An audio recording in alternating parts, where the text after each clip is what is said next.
You just found the cheapest property on MLS and you're wondering, did I just win the lottery? But then you look at the description and it reads as is. What is an as-is property? That is our word for today. Well, an as-is property means that the sellers are not willing to put any work into the home for the new buyer. So you need to be ready to see what kind of condition this property is in.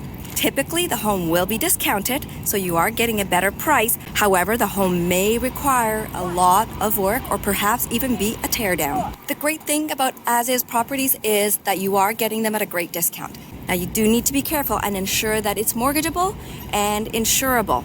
Some as-is properties are being sold for only land value because the home has deteriorated so much that it's no longer in living condition. So this would only be ideal if you're wanting to build a brand new home and you are able to get financing as a builder. The second scenario is when a home buyer simply doesn't want to put any more work into the home, but the home is perfectly livable. I'll give you an example. I had downsizers. I sold their home. They'd lived there for 40 years, raised their family. They were getting a little bit older and they couldn't quite keep up with the repairs and maintenance of the property. And so the property had fallen behind in the work that it needed. It needed a new roof, it needed a new perimeter drainage. Those are big ticket items, as well as some of the smaller things like a new paint job and just the little things around the house, little plumbing drips and that sort of thing.